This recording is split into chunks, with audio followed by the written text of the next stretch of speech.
Alright, what I'm going to go ahead and do first, I'm going to go ahead and shoot the bow, let you see how my arrows fly, how the bow works, everything, and then I'll give you a description of it.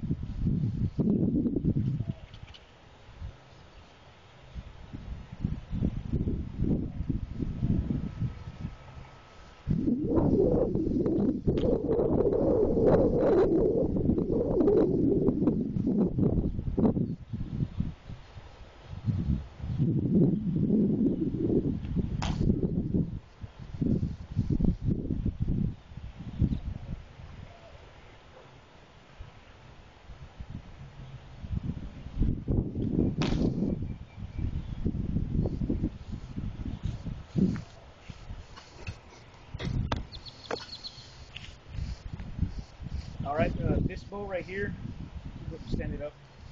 It's a 70-inch bow. A lot of people would say, oh, 70 inches is too big, but not. 70 inches is actually perfect size. It stays on the safe side. You make a 64-inch bow, 62, 60. You're kind of risking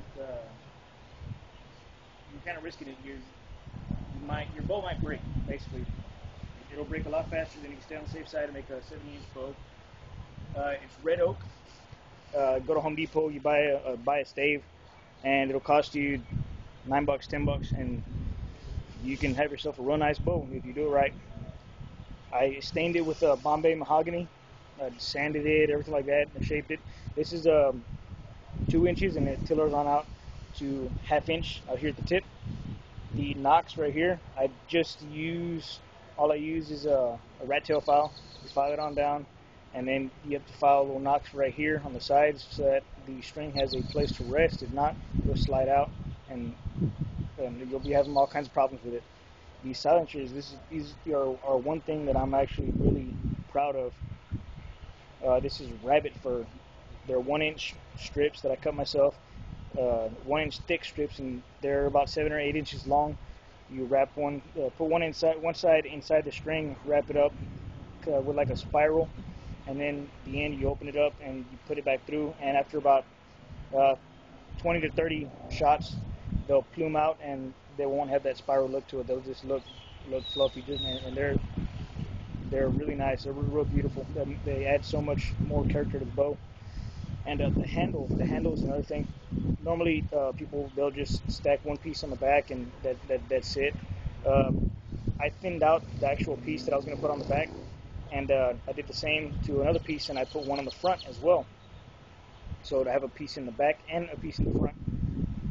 And I made a little arch right here just to kind of make it comfortable for my hand. I don't like putting arrow rest on the bows, the long bows that I make. But I mean, if you do, you can get a piece of sinew, you can wrap it up and put a little leather tongue, and it won't affect it at all. It'll just be a cosmetic deal, and it'll help out.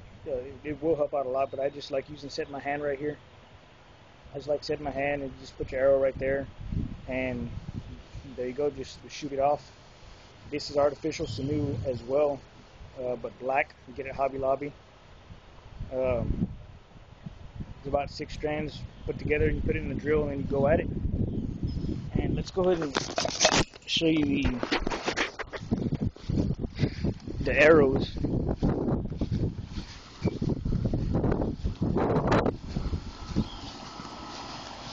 One hit right there, one hit right there. The other one hit the box, as you heard. It hit the box, went through, and landed right there. So let me go ahead and show you my arrows the way that I like to make them, and I'll tell you why. These are dowel rods. You buy them at Hobby Lobby, Home Depot, Lowe's, wherever you want. And they might look kind of flimsy, but they're not. They're really extremely durable. They're 50 cents a piece. So you can buy a whole bunch. These are my practice arrows. They don't have tips on them, as you can see. I spray painted this one orange because I was having a problem. You see the camo ones. I put orange on them, but I mean still, you can't hardly see them. So they'll get easily lost in the grass. And my feathers, these are the turkey tail feathers. You can use any kind of feathers you like, as long as you thin the barbs down enough. Because you make them too thick, and you're going to start having problems and things like that. And they're just better overall for the bow. That's artificial sinew right there, artificial sinew. But that's actually one strand. You can split up into half, or actually even into 3 or 4 pieces. Because if you make them too thick, it's going to be a lot of weight on the back of your arrow, and which is going to cause more drag, which is going to not make them fly so fast, and just stuff like that. And going back to the feathers, I like to make them small and short because I like to distance shoot. I like to practice a whole lot with distance shooting because it lets you know a little bit more about how you shoot and what you're doing wrong and stuff like that. Because if you put long feathers on there, it'll create a lot more drag and it'll slow it down. So it's basically to make them fly a lot more with a lot more speed and everything like that. And the back of the arrow, I just ran through it with a jigsaw real quick and got sandpaper and I sanded it out, made it thick enough to fit in the string. And let me go ahead and show you the bow from a top view right there. See, it's a beautiful, beautiful bow. Let me set it up on my tree.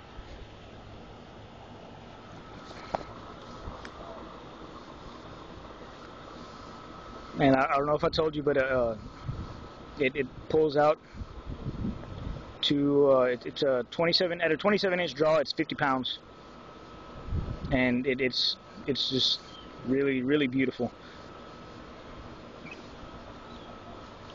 There's the silencers again.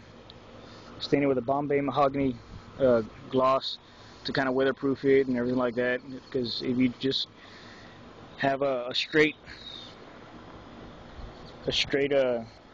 bow with no protecting on it, you'll be having problems with it warping and stuff like that. Especially down here in South Texas, there's a lot of humidity and just a whole lot of elements that you got to deal with that'll cause a whole bunch of problems. So if you like the bow, let me know what you think. Post your comments, and I really hope to be hearing from y'all soon. Oh yeah, in this video right here, I promised Billy Berger from Primitive Pathways that I'd be posting a video up, and I hadn't posted one in a long time, but I will be posting a whole lot more. And this is my latest bow. Especially you, Primitive Pathways and Johnny J. Rambo. Let me know what y'all think. Johnny J. Rambo, that's another guy out there that's doing great things. And also Dave Canterbury. Let me know what you think as well. I hope to be hearing from y'all soon. Appreciate it.